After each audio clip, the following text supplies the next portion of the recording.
ও মাইরা, সারা জীবন সংসারের জন্য অনেক করেছেন আপনারা, অনেক কষ্ট করেছেন, তাই না? অনেক কষ্ট করলেন, কিন্তু এবার যখন হরিবাসর এসে বসেছেন, এবার একটু নিজের জন্য ভাবুন, একটু নিজের জন্য করুন। সারা জীবন সংসারের জন্য ছেলে আমার, মেয়ে আমার, সব কিছু আমার আমার করেছেন, করেননি? এই যে আমার বাবারা সারাদিন উপার্জন করেন, কষ্ট করে ইনকাম করেন, কাজের জন্য করেন, নিজে ভালো থাকবার জন্য করেন কি মায়েরা? নিজে ভালো থাকবার জন্য করে, সংসারে যাতে সবাই ভালো থাকে তাই জন্য তো। আমার মায়ের একটা বুকে হাত দিয়ে সত্যি কথা বলুন, সংসারে সারাদিন তো কাজ করছেন, হাত দুটো রেস্ট কখনো হয় যতক্ষণ না ঘুমোতে যান? কাদের জন্য খাটেন? নিজের জন্য। কেন খাটেন? সংসারে সবাই যাতে ভালো থাকে, তাই তো। তাহলে সবারটা ভাবলেন, নিজেরটা কখন ভাবলেন বলুন? নিজেরটা ভাবার আপনাদের সময় নেই। যাদের জন্য এত করেছেন একটু বয়সটা হোক বাবা। হ্যাঁ, সারা জীবন আমি আপনি ইয়াং থাকবো নাকি? বয়স হবে না, উপার্জন ক্ষমতা কমবে বাবা।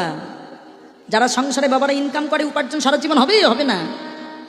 আমার মায়েরা এখন যেমন খুব ছুটে বেড়াচ্ছেন, কোনো কিছু মালুম হচ্ছে না, আস্তে আস্তে এইবার শরীরে কষ্ট বাড়বে, বয়স হবে তো। একটা দুটো সন্তান সন্ততি নিয়ে মানুষ করতে করতে শরীর আর চলবে না। যাদের জন্য কীর্তন আসরে আপনি কীর্তন শুনতে যেতে পারেন না, ভাবেন কীর্তন শুনে বেশি সময় নষ্ট করা যাবে না, সংসারে অনেক কাজ আছে, যাদের জন্য ভাবছেন আপনার জন্য না ভেবে শেষের দিনে যখন আর পারবেন না, কেউ ডেকেও জিজ্ঞাসা করবে না বাবা তুমি কেমন আছো, আর মা তুমি কেমন আছো। এটাই সংসার। সংসার শুধু নিতে জানে, দিতে জানে না। হ্যাঁ, কিন্তু তবুও সংসার করতে হবে। মহাপ্রভু শিক্ষা দিয়েছেন সংসার ধর্ম শ্রেষ্ঠ ধর্ম, সেই শ্রেষ্ঠ হবে তার কাছে যে সংসারটা সমানে সমানে ধর্ম পালন করে, যে আবার সনাতন ধর্মটাকে রক্ষা করবার জন্য হরিবাসরে এসে বসে, ভগবানের নাম করে বাড়িতে বসে সন্ধ্যা সকালে, তার কাছে সংসার ধর্ম শ্রেষ্ঠ, নচেত হবে না। তাহলে মায়েরা সারা জীবন অনেক করেছেন, এবার হরিবাসরে বসেছেন, এইবার একটু নিজের জন্য ভাবুন। মনে রাখবেন কত ভাগ্যের ফলে আমরা হরিবাসরে এসেছি। অনেকে বলবেন যে কীর্তনিয়া কেমন দেখতে, সন্দেশখালী থেকে এসেছে, চলো একটু দেখে আসি। গৌরপ্রিয়া গত বছর থেকে আসার কথা ছিল, আসতে পারিনি, এবছর এসছে, একটু দেখতে যাব। যে আমাকে দেখতে এসছেন একদম গ্যারান্টি 1 ঘন্টার বেশি হরিবাসরে বসতে পারবেন না, কারণ আমার দেখার কতক্ষণ ভালো লাগবে বাবা? একটা মানুষের 5 মিনিট দেখলেও হবে, আর ভাল লাগবে না। কিন্তু কেউ যদি মনে করেন সারাটা জীবন আমি সংসারে অনেক করেছি, একটু নিজের জন্য ভগবানের চরণে নিজেকে সমর্পণ করব, বুকে হাত দিয়ে বলুন। বাড়িতে 3 ঘন্টা এই যে কীর্তনটা শুনবেন, বাড়িতে 3 ঘন্টা ঠাকুরের কাছে বসে থাকেন, থাকতে পারেন? জীবনে পারবেন না, আমরাই পারি না। তাহলে এটা সেই সঠিক জায়গা না? মনে রাখবেন ঠাকুরের সামনে প্রসাদ দিলে সেটাকেই সেবা দেওয়া বলে না। ভগবানের রয়েছে 64 প্রকার সেবা। এই যে মন্দিরটা দেখছেন, মন্দিরটা প্রতিদিন যদি আপনি মার্জনা করে দেন, ওটা একটা সেবা।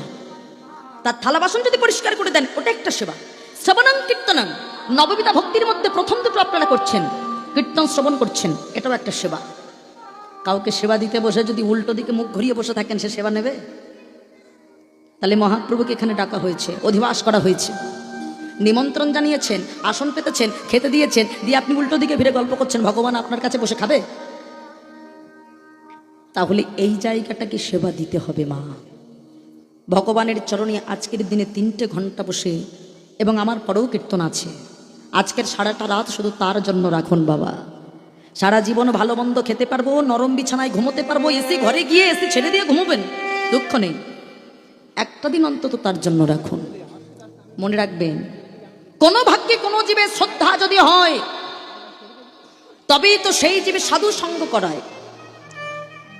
সাধু সঙ্গ হইতে হয় শ্রবণ কীর্তন, কীর্তন হইতে হয় জীবের অনর্থ বিবর্তন, অনর্থ লয় হইলে জীবের ভক্তি নিষ্ঠা হয়, ভক্তি হইতে শ্রবণার্থে রুচি উপজয়, সেই রুচি হইতে হয় আসক্তি প্রচুর, আসক্তি হইতে চিত্তে জন্মে রতির অঙ্কুর, সেই রতি গাঢ় হইলে ধরি প্রেম নাম, সেই প্রেম প্রয়োজনে সর্বানন্দ ধাম নিতাই গৌর হরি বল।